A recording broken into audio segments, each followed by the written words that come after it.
잠언 13장 13절부터 20절 말씀까지 보도록 하겠습니다. 자, 먼저 3장 13절부터 18절까지 읽겠습니다. 지혜를 얻은 자와 명철을 얻은 자는 복이 있나니 이는 지혜를 얻는 것이 은을 얻는 것보다 낫고 그 이익이 정금보다 나음이니라. 지혜는 진주보다 귀하니 내가 사모하는 모든 것으로도 이에 비교할 수 없도다. 그의 오른손에는 장수가 있고 그의 왼손에는 부귀가 있나니 그 길은 즐거운 길이요 그의 지름길은 다 평강이니라. 지혜는 그 얻은 자에게 생명나무라. 지혜를 가진 자는 복되도다. 아멘. 자, 지혜에 대한 궁극적인 유익이 나오죠. 그것을 복이라고 말합니다. 복이라는 단어가 계속 나타나고 있습니다. 이 잠언 3장 13절 시작을 보면 시편 1편이 떠오릅니다. 복이 있나니 하는 말로 시작되죠. 또 이것은 형식은 산상수훈과 같기도 한다고 말씀할 수도 있죠. 거기도 바로 복에 대한 말씀이 있죠. 즉 지혜의 가치, 지혜의 유익, 이것을 복이라는 관점으로 설명하고 있는 겁니다. 여기 말하는 복은 꼭 종교적인 의미의 복을 뜻하기보다는 인간적인 관점에서 행복하다는 의미에도 포함하고 있다고 볼 수가 있죠. 그 지혜와 유익이 행복한 삶과 연결된다 하는 그런 의미라고 보시면 될 것 같아요. 이제 14, 15절은 지혜와 고귀한 가치에 대해서 말하고 있습니다. 그 가치라는 것이 무엇이든지 굉장히 중요하죠. 내 가치 참 중요하다고 우리가 이미 들은 바 있습니다. 즉 은과 정금, 진주 이것과 지혜를 비교해 보라는 거예요. 여러분 어떻게 생각하는지 모르겠어요. 그런 귀중한 보물들과 지혜를 비교했을 때 지혜와 이런 보물 뭐가 더 높은 가치를 가지고 있겠냐 하는 거죠. 15절에는 네가 사모하는 모든 것이라고 비교했거든요. 그 지혜의 가치를 극대화하기 위해서 사용된 표현이라고 하십니다. 세상에 있는 모든 물질적인 가치보다도 지혜가 낫다. 이렇게 표현하고 있는 거예요. 재물로 할 수 있는 것이 워낙 많잖아요. 다 돈이면 다 된다 하는 세상이에요. 그러니까 사람들이 재물을 귀하게 여길 수밖에 없는 거예요. 하지만 성경은 뭐라고 얘기합니까? 은과 금보다 지혜를 얻는 것이 더 낫다는 것을 깨달으라고 권면하고 있어요. 여러분 어떻게 생각하세요? 지혜가 과연 세상에 가장 귀한 것으로 여겨지는 것보다 더 가치 있습니까? 이 지혜에 대해서 잘 설명한 것이 바로 욥기 28장이거든요. 인간의 최고 지혜와 기술을 얻을 수 있는 각종 보석들의 가치를 지혜와 비교하면서 지혜는 인간의 능력과 힘으로 결코 얻을 수 없고 오직 여호와를 경외하는 삶을 통해 얻을 수 있다고 강조하고 있습니다. 이게 중요한 거죠. 자, 이렇게 여기서 보면 지혜가 인생에게 주는 유익을 보여주는 것이죠. 또 여기는 지혜가 여인으로 16절부터는 여인으로 의인화됐어요. 그래서 인생에 직접 영향을 주는 삶의 원리로 나타납니다. 이제까지 일반적인 가치와 유익을 소개했다면 여기부터는 지혜가 인간의 삶에 어떤 유익을 줄 수가 있는가 이 문제를 다루고 있죠. 16절에는 어떻게 표현되어 있느냐? 이 지혜가 오른손에는 장수가 있고 왼손에는 무기가 있다. 이 지혜가 인간의 삶에 주는 외적인 유익을 설명하고 있는 거예요. 반해서 17절에서는 잠언에서 인생을 상징하는 길의 비유를 통해서 지혜가 주는 삶의 내적인 유익을 설명합니다. 우리가 보통 길, 인생 길 이렇게 하잖아요. 이 길, 여기 나오는 길과 지름길 하는 것은 모든 인간이 살아야 하는 인생을 상징하는 것이잖아요. 근데 그 길에 기쁨이 없거나 평안이 없다면 그 길은 고난의 길이 되지 않겠냐. 그래서 13절에서 지혜의 유익을 소개하기 시작하면서 복되도다 라고 선포했다면 17절에서는 지혜가 인생을 즐겁고 평안하게 살도록 하는 원리라는 것을 강조하고 있음을 볼 수 있는 거예요. 18절에는 16, 17절에 나타나는 지혜의 외적인, 내적인 유익에 대한 결론이라고 할 수 있죠. 여기서는 지혜의 유익을 생명나무에 비유하고 있습니다. 여기 생명나무라는 표현은 성경에서 영원한 생명이나 치유를 의미하고 있죠. 잠언에서 지혜를 생명나무에 비유하는 것은 뭘 의미할까요? 이 생명나무가 창세기에 나오잖아요.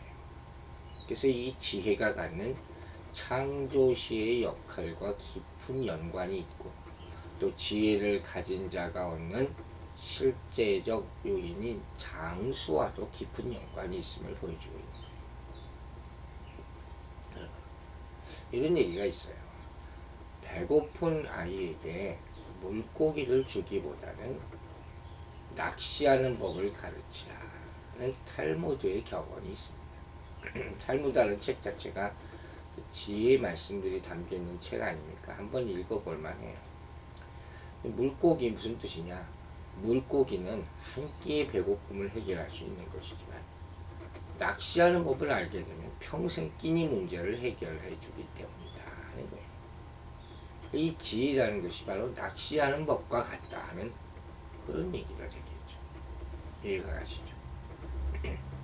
재물이라는 것은 한순간의 아쉬움이나 곤란을 해결해 줄 수 있을지 모르겠지만 지혜는 다른 좋은 것을 얻을 수 있는 방법까지 알려주고 또한 무엇이 진정으로 좋은지 그 진정한 가치까지 판단할 수 있도록 돕는다 하는 거예요.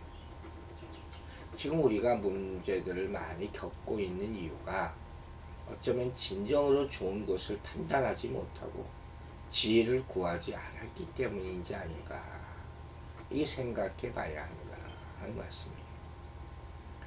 이제 이렇게 해서 사람이 지혜를 얻게 되는데 이것이 잠언 전체의 주제라고 볼 수가 있죠. 이게 13절부터 18절에 아주 집중적으로 얘기하는 것이죠. 무엇보다도 중요한 게 있어요. 지혜가 가장 귀한 것으로 아는 것이 바로 지혜라는 거예요. 그걸 항상 잊지 말라는 거예요. 여러분 사업이 실패했다 해도 그 가운데 지혜를 얻었다면 완전히 실패한 게 아니에요. 이렇게 하면 안 된다 하는 것을 깨달았다면 다음에 성공할 수 있습니다. 우리가 잘 아는 발명한 에디슨에 대한 유명한 이야기가 있지 않습니까? 전구 하나 만드는데 수백 번을 실패했다. 수백 번만 실패했겠습니다. 그러나 그것을 통해서 이렇게 하면 안 된다는 것을 배웠다는 것이죠. 그게 진짜 승리죠. 이걸 알아야 돼요. 야구 선수들을 보면 슬럼프라는 게 있어요. 슬럼프에 빠지는 경우가 있는데 여기서 오랫동안 헤어나오지 못하는 선수들을 보면 그 이유가 무언가 바로 자기가 무엇이 잘못되었는가를 빨리 알아차리지 못하기 때문이다 하는 거예요. 그래서 비디오도 보고 온갖 애를 다 쓰더라고요. 그러나 그것을 찾아내면 돼요. 그래서 실패를 꼭 손해로만 봐서는 안 된다. 오히려 실패할 때마다 하나씩 지혜를 얻은 것으로 생각할 수가 있다는 것이죠. 그렇기 때문에 지혜를 가장 소중히 여기는 사람은 실패를 두려워하지 않게 된다 하는 결론을 가지게 됩니다. 슬프게 생각하지도 않죠. 그래서 지혜를 얻은 자에게 생명나무다 이렇게까지 표현합니다. 또 우리는 지혜를 즐길 줄도 알아야 돼요. 물질을 얻은 것보다 이걸 더 즐거워할 수 있어야 한다 하는 그런 말씀입니다. 지식하고 지혜는 같은 게 아니죠. 지식은 배우는 거예요. 지혜는 스스로 터득하는 겁니다. 그렇기 때문에 그 안에 많은 고통도 있고 아픔도 있고 사건도 있을 수 있는 것이죠. 그러나 그 가운데 얻는 게 있죠. 이게 지혜란 말이에요. 삶의 지혜다. 이렇게 표현합니다. 그러므로 모든 경우에서 우리는 지혜를 얻을 수 있게 되는 것입니다. 요새 보면 미리 준비하지 않으면 안 된다 하는 메시지가 곳곳에서 넘쳐납니다. 잘 생각해 보세요. 미래를 준비하는 데 있어서 가장 중요한 자세는 그럼 뭐겠습니까? 바로 자신의 고집대로 살지 않고 진리의 말씀에 귀를 기울이는 것이에요. 혹시 물질적인 풍요와 미래의 안녕을 구하는 만큼 지혜로 간절하게 찾고 있는지를 돌아보시기 바랍니다. 이제 19절과 20절 말씀을 읽어볼게요. 여호와께서 지혜로 땅에 터를 놓으셨으며 명철로 하늘을 견고히 세우셨고 그의 지식으로 넓 깊은 바다를 갈라지게 하셨으며 공중에서 이슬이 내리게 하셨느니라. 19, 20절은 천지 창조 때의 지혜가 했던 역할을 보여주고 있는 거예요. 창조시 지혜 역할이 이 3장과 8장에 또 나타납니다.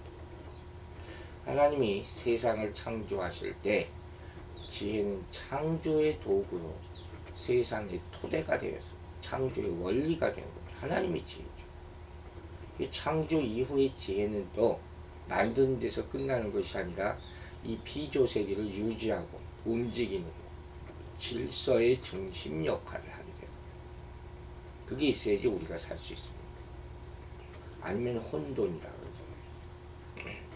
19절을 보면 지혜와 명철로 하나님이 하늘과 땅, 즉 모든 세상을 창조하셨다. 20절에는 지혜의 유의어인 지식이 언급되는 것이죠. 여호와께서 지식으로 깊은 바다를 갈라지게 하셨다. 이런 표현을 썼습니다. 이 깊은 바다를 갈르셨다 하는 말은 창세기 나오는 궁창 위의 물, 궁창 아래의 물로 나누신 창조의 첫 번째 단계를 연상시키는 그런 말씀이라고 해요. 그러므로 이 지혜가 창조의 원리이자 도구였다는 거죠. 창조 이후 피조세기를 혼돈으로부터 지키는 창조의 질서 역할을 한 것이 바로 지혜다. 이와 같이 창조와 지혜의 연관성을 우리가 또 알아야 된다는 거죠. 이런 이해가 왜 필요하냐? 우리가 하나님의 형상으로 창조됐다. 이렇게 말하지 않습니까? 그런 인간이 이 세상에서 창조 질서에 순응하면서 인생의 바른 길을 찾고 구해야 되는 당위성을 제공하기 때문이에요. 즉, 지혜가 곧 창조의 원리고 질서이기 때문에 모든 인간은 지혜를 구해야지 원래의 삶의 원리, 형상으로 돌아가서 살 수 있게 된다 하는 그런 뜻이에요. 로마서 11장 36절에 이런 말씀이 나와요. 만물은 하나님에 의해 창조되었을 뿐 아니라 주로 말미암고 결국 주에게로 돌아간다 그랬어요. 다른 존재의 뜻대로 만물이 움직이는 게 아니에요. 내 뜻대로가 아니에요. 누구 다른 뜻대로가 아니에요. 여호와 하나님의 지혜대로 만물이 생겨났고 움직이는 거예요. 그렇다면 그 지혜를 따르는 것이 가장 좋은 건 말할 나위 없는 거 아닙니까? 생명의 근원은 이신 분을 따르는 길이 생명에 이르는 길임은 지극히 자연스러운 원리가 되는 거예요. 하지만 생명의 길을 벗어나면 죽음에 이르는 것도 당연하듯이 생각해보면 세상의 시작이 어디로부터 비롯되었는지 그리고 무엇에 따라 운행되는지 분별하고 그것을 따르는 것이 지혜라고 할 수 있는 거예요. 그러므로 결론적으로 세상을 만드시고 이끌어 가시는 분이 하나님이시라. 하나님의 뜻을 따라야 그게 지혜죠. 지혜를 얻은 자는 단지 지혜 하나만 받는 것이 아니에요. 하나님의 지혜를 통해서 이루어진 만물의 가장 좋은 것을 다 받게 된다고 성경은 얘기하고 있습니다. 그러므로 우리는 우리 자신의 길을 고집해서는 안 돼요. 하나님의 지혜에 불순종해서도 안 돼요. 미련한 자의 길에서 벗어나고 지혜가 부르고 지혜가 이끄는 마른 길로 돌이켜서 하나님의 많은 복을 받게 되기를 주의 이름으로 축원합니다. 기도하겠습니다. 아버지 하나님, 오늘도 지혜의 축복 가운데 우리가 거하게 하심을 감사드립니다. 지혜가 다른 어떤 세상의 것보다도 가장 귀하고 가치 있는 것임을 깨닫게 하여 주셔서 우리 눈에 보이고 손에 잡히는 것보다 하나님이 이미 주시고 또 구하는 자에게 주실 지혜를 가장 먼저 찾게 하여 주시옵소서. 그로 말미암아 더 많은 것들을 얻게 하여 주시고 더 기쁜 삶을 복된 삶을 누리도록 축복하여 주실 줄로 믿습니다. 세상의 어떤 것보다도 정말 비교할 수 없는 것이 하나님이 주신 것이라는 그 원리를 또 깨닫게 하여 주셔서 힘들고 어려운 그 고난의 상황에서도 우리가 지혜를 얻을 수 있음을 하나님께 감사하며 실패를 두려워하지 않고 이겨낼 때마다 새로운 지혜를 얻어서 우리 인생이 더 값지고 복되고 알차게 살아갈 수 있도록 인도하여 주시옵소서. 오늘 하루도 우리 성도들 눈동자와 같이 지켜주시고 많은 어려움과 또 힘든 상황 가운데 있다 할지라도 하나님께 지혜를 구하고 명철을 얻어서 극복해내고 인생이 더욱 가치 있게 될 수 있도록 도와주실 줄로 믿습니다. 감사드리며 예수 그리스도의 이름으로 기도했습니다. 아멘.